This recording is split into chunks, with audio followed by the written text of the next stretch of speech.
মাহফিলের সিজন চলছে, মাহফিলগুলোতে দেখা যায় অনেক বক্তা শ্রোতা ধরে রাখার জন্য আজগুবি কিচ্ছা কাহিনী বলেন। এমনটা বলা শরীয়তের দৃষ্টিতে কেমন? উত্তর হলো যে মাহফিল উপলক্ষে একজন আলিম, একজন বক্তা তিনি দ্বীনের কথা বলবেন, কোরআন এবং হাদিসের কথা বলবেন। খুব দুর্ভাগ্যজনকভাবে এখন শুধুমাত্র আলেম ওলামা না, অনেক জেনারেল শিক্ষিত মানুষরাও মাহফিলের মঞ্চ কিংবা দ্বীনি আয়োজনের মঞ্চগুলো ব্যবহার করে নানান আজগুবি কথাবার্তা বলেন এবং মানুষকে আকৃষ্ট করবার জন্য নানান কথা বলে ভাইরাল হওয়ার জন্য তারা চেষ্টা করেন। খুবই দুর্ভাগ্যজনক একটা বাস্তবতা। আল্লাহ আমাদেরকে তৌফিক দান করুন, এখান থেকে আমরা যেন ফিরে আসতে পারি। এই সমস্ত আজগুবি কিচ্ছা কাহিনী কিংবা মানুষ টানার মতো পয়েন্ট বলে বলে শুধুমাত্র মানুষকে টানা এবং সেখানে শরিয়ার যে দাওয়াত দেওয়া, কোরআন হাদিসের যে দাওয়াত দেওয়ার যে সুযোগ আছে সেটাকে পাশ কাটিয়ে যাওয়া, এটা একেবারেই গর্হিত কাজ। সেটা আলেম করুন আর গায়রে আলেম করুন, যেই করুন না কেন সবার জন্য একই কথা প্রযোজ্য। ওয়াজ শোনার জন্য বাসায় ওয়াইফাই লাগিয়েছি, যদি সেই ওয়াইফাই ব্যবহার করে অন্যরা গুনাহ করে তাহলে এতে আমার গুনাহ হবে কিনা? আপনি ওয়াইফাই লাগিয়েছেন, কোরআন হাদিসের কথা শুনবেন, কোরআনের তেলাওয়াত শুনবেন, ইত্যাদি ইত্যাদি ভালো কাজ করবেন।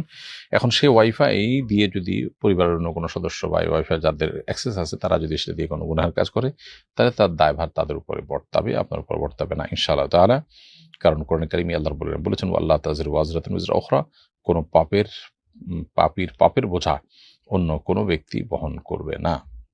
ভারতের পশ্চিমবঙ্গে লক্ষ্মীর ভাণ্ডার নামে একটি সরকারি প্রকল্পে বিবাহিত নারীরা প্রতি মাসে 1000 রুপি ভাতা পান। প্রকল্পটির নাম হিন্দু দেবীর নামে হওয়ায় একজন মুসলিম নারীর জন্য এই ভাতা গ্রহণ করা বৈধ হবে কিনা?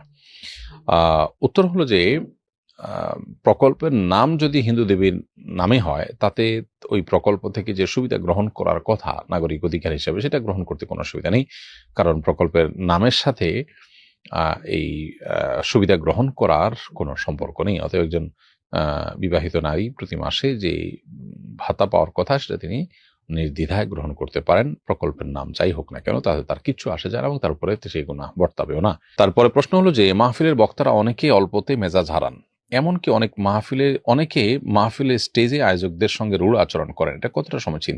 ওয়াজদের ব্যক্তিগত আচরণ কেমন হওয়া উচিত? দুর্ভাগ্যজনক বাস্তবতা। আমরা যারা ওয়াজ করব, মানুষকে নসিহা করব, আমাদের নিজেদের আখলাক হওয়া দরকার সুন্দর।